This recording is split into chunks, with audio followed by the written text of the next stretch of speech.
The AMX-40 Super Pershing IS-7 and Mouse. What do they have in common? Good armor for their tier. Their enemies are used to hearing, "We didn't penetrate their armor."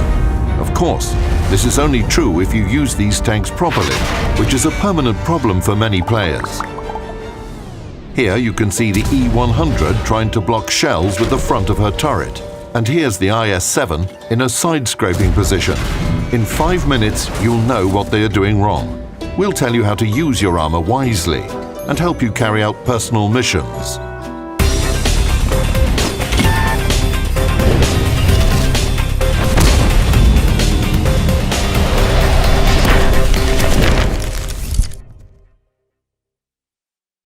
Thick armor, sloped turrets, and well-angled armor plates. All this increases a vehicle's survivability. However, you cannot have a tank that's completely invulnerable. The lower glacis plate, sides, rear, and cupola. These parts are easy to hit and penetrate. That's why it's important to learn how to protect your tank. World of Tanks players call it blocking damage. It is based on the rules of penetration mechanics. A vehicle will block a hit if the armor's relative thickness is higher than the shell's penetration capability, the shell hit a screen or an external module, lost energy, and failed to penetrate the main armor, a ricochet occurred.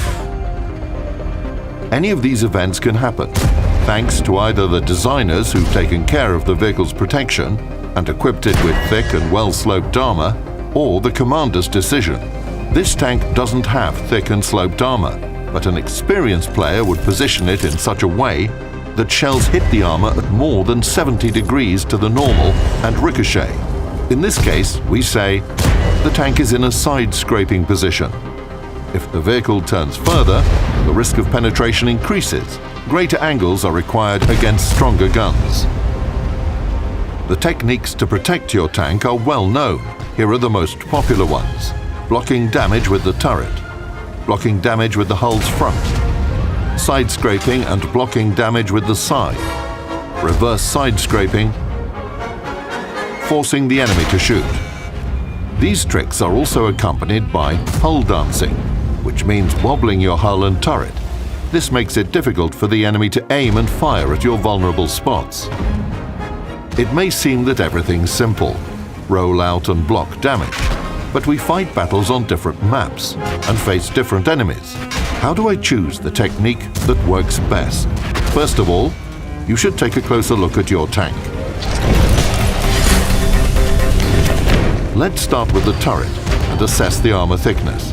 If its official values are about the same or higher than the penetration potential of most enemies in battle, everything's great. The tank will avoid damage effectively. If the values are lower, all is not lost yet. Let's take a look at the turret shape. If it is streamlined, the armor can meet the shell at an angle. The relative armor will be much thicker than the nominal armor, and the thick gun mantlet will become a nice extra piece of protection. A turret like this should be kept straight towards the enemy and not expose its sides. What can be easier than that? If you hide your hull, you can resist enemy shells and fire in response. Doing this when you have the IS-7 is unequaled pleasure, the ideal shape.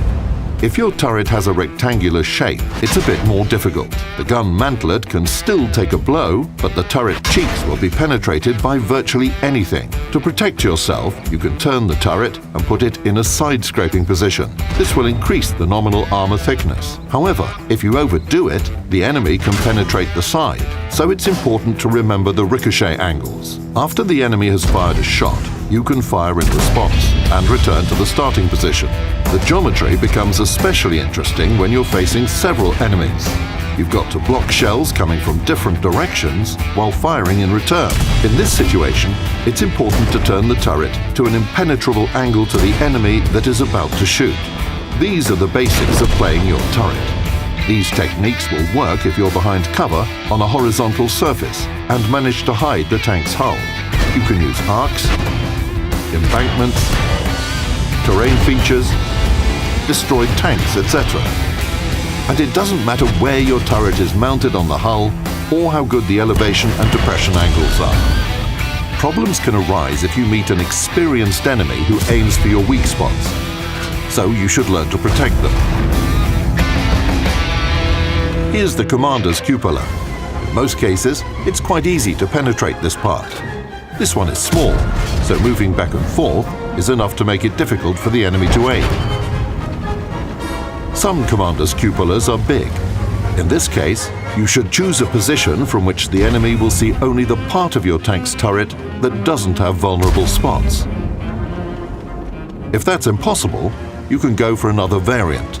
Turn the turret like this, and the cupola disappears. Magic, isn't it?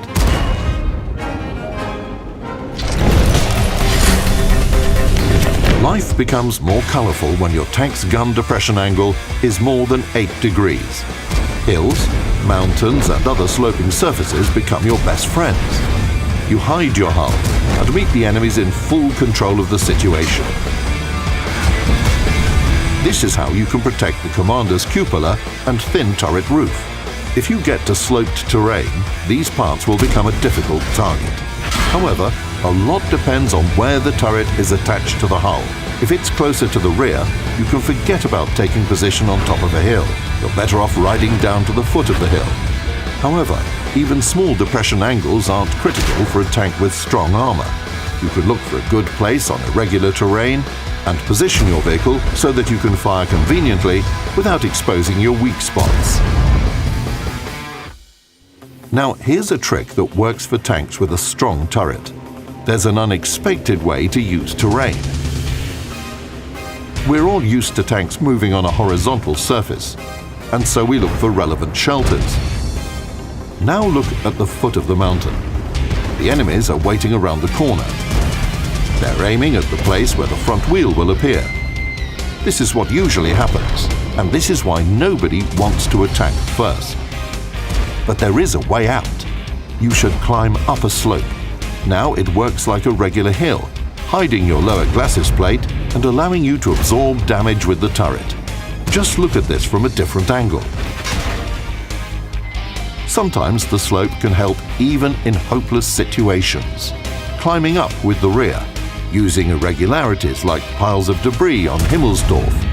And even if we don't win the battle, 1 or 2 shots could grant a mark of excellence on the barrel. This is basically all the theory on soaking up damage with the turret. If it seems simple to you, that's great. Now it's time to engage all your mental capabilities. We proceed to the hull, the largest and most sophisticated part of a tank. Following tradition, we'll start with the hull's front. It would have been nice to have thick armor here, so that no one could penetrate it at all, but then the tank would be very slow. Seeking a balance between protection and mobility, designers experimented with the shape. Here we will take a look at different variants of a hull's front and see how they can help you survive in battle. Let's start with this one.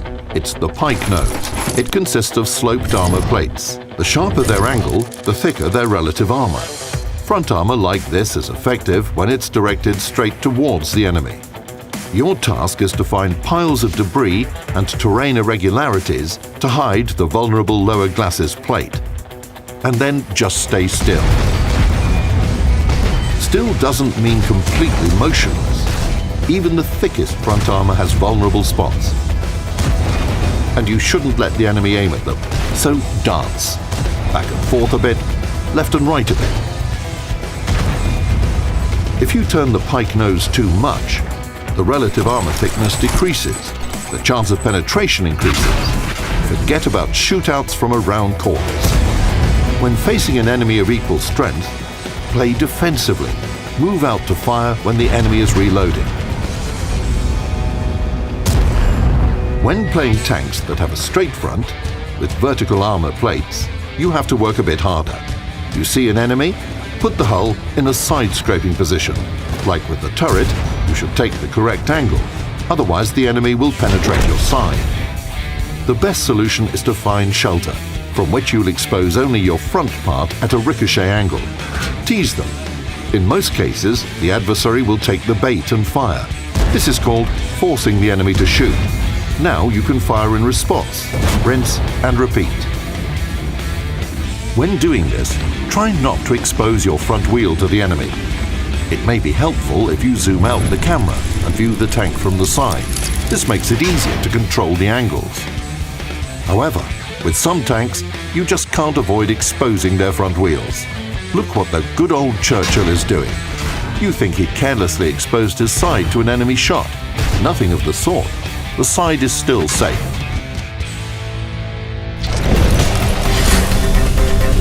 Let's continue our discussion. The next topic is blocking damage with the tank's side. To resist the shot, you should put the tank in a side-scraping position behind cover and hide your lower glacis plate. The efficiency of blocking damage will depend on a combination of the hull shape, relative thickness of its armor plates, availability of screens, and armor protection of the running gear. This is the E100. Everybody knows that this tank soaks up damage with its side. Why? First, the shell has to penetrate a 60mm screen. If the tank is positioned properly, this value more than doubles. The projectile loses part of its penetration potential and hits the chassis, which is 40mm thick. The running gear is an external module, so irrespective of the angle, her thickness is always of nominal value. Anyway, the shell will lose part of its energy again and try to penetrate the hull's relative armor, which is over 250mm thick, and fail. This tank will definitely play its side. No doubt about it. But the problem is that most vehicles can't boast armor like this. Moreover, in practice, one tank can play its turret pretty well, while another fails to do this efficiently. And even thorough analysis of the specifications doesn't always help reveal the reason. But there is an answer to this, and it's not about the numbers. Let's find it using two tanks as an example. The Kranwagen's hull is officially 70mm thick, and the running gear is 30mm thick. The T-57 Heavy's hull is just 44mm thick, and its running gear is 20mm. Judging by these figures, the American tank doesn't have a chance. The IS-7 will test how strong their sides are by firing shells with an average penetration capacity of 250mm. Here's the result. Swedish tank is penetrated with almost every shot, while the T-57 Heavy resists the hits much better. This is what it's all about. The Kranwagen's running gear is as strong as that of the IS-7. Having pierced through it, the shell loses 30mm of its penetration capacity. But then it meets the vertical armor plates, whose relative thickness is 140mm or higher. The tank's side can block the hit only if a ricochet happens. But when it's no longer a ricochet angle, the shells start penetrating the armor. In the heat of the battle, this happens almost every time. Therefore, it's best to recall that this Swede has an excellent hull and can use it to soak up damage. The T-57 Heavy has weaker armor on its running gear, and there is a thin hull behind it. But the US tank's hull has a rounded shape, which can work wonders. Look at the angles at which a shell meets the armor. The T-57 Heavy can be less careful, but still receive ricochets and non-penetrations. If the shell flies a bit lower, you may well hear the annoying critical hit message. So here's some advice. When facing the Heavy, fire at the upper part of the tank's side or at the lower part of its turret. Then it's much easier to damage the tank. What else should we pay attention to before beginning to block damage with the side? Often you can see a pretty thin side between the track lines and the fender. Here you can rely only on the relative armor thickness, so you should put the tank at a very sharp angle to the enemy's line of fire. It is also important to hide the front part of the chassis, as one can easily penetrate the thin hull through it. This position for the tank would be ideal. It makes the vehicle quite difficult to destroy. This position will help protect the pike nose. In this case, you should try to expose the rear part of your tank's side and encourage the enemy to fire. By the way, when a tank with a pike nose is exchanging shots from around a corner, you can use a different side-scraping position. It's called reverse side-scraping. The most important thing is to hide the tank's rear behind cover and roll out for a shot without exposing them.